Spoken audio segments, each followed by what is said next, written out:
নামাজটা ছাড়েন না। যত পাপ করছেন করেন, আমি বলি নামাজ ছাড়েন না। ইনশাল্লাহ একদিন নামাজই আপনাকে পাপ থেকে বের করে আনবে ইনশাআল্লাহ।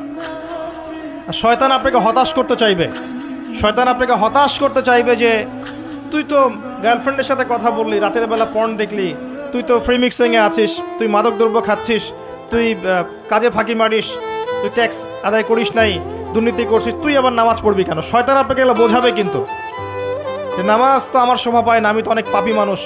এই ধোকায় পা দিবেন না। আপনি নামাজ কন্টিনিউ করতে থাকেন, ইনশাল্লাহ আল্লাহ পাক আপনাকে পাপ থেকে বের করে আনবেন ইনশাল্লাহ। ওই নামাজটা যদি ছেড়ে দেন তাহলে আর কোনো হাতিয়ার বাকি থাকবে না। আর আপনি যত পাপ করেন না কেন মায়ুস হবেন না, মন ছোট করবেন না। আপনার একটা সেজদা, যে সেজদা আপনি চোখের পানি ঢেলে দিয়েছেন আল্লাহর কাছে যে আল্লাহ আমার ভুলগুলো তুমি মাফ করে দাও, আমার তওবা তুমি কবুল করো, ইনশাল্লাহ দেখবেন ওই একটা সেজদা যদি কবুল হয়ে যায় আল্লাহ পাক আপনার সব গুনাহ মাফ করে দিবেন ইনশাল্লাহ। হতাশ হবেন না। শয়তান হতাশ করতে চাইবে মানুষকে, শয়তান মানুষকে হতাশ করতে চাইবে। এমনকি আপনার যদি পাহাড়ের পরিমাণ ঋণ থাকে, ওই ঋণ শোধ করার ব্যবস্থা আল্লাহ পাক করে দিবেন ইনশাআল্লাহ তাআলা। হতাশ হবেন না, নামাজ ছাড়েন না। আর আমি একটা কথা বারবার বলেছি, আবারও বলছি যে চলমান যে 3G 4G নামাজগুলো চলছে এগুলো থেকে নিজেকে দূরে রাখুন। সব এখন ডিজিটাল, নামাজও ডিজিটাল।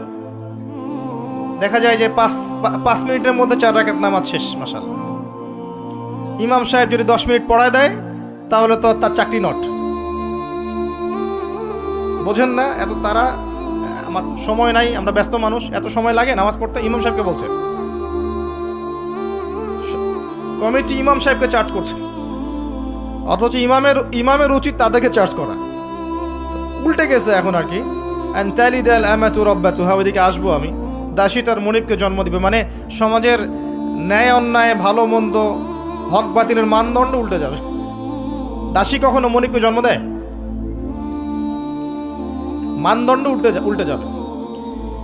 আসেন রিল্যাক্সে নামাজ পড়বেন ইনশাআল্লাহ। আল্লাহ পাক তৌফিক দান করুন।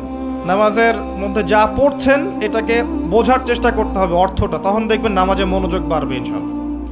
তার আগে অজুটাকে ভালো করে করবেন, তাড়াহুড়া করে অজু করবেন, রিল্যাক্সে অজু করেন, অজুর অঙ্গগুলোকে সুন্দর করে ধন। অজু পরিষ্কার হয় না, এই জন্য নামাজে মনোযোগ থাকে না।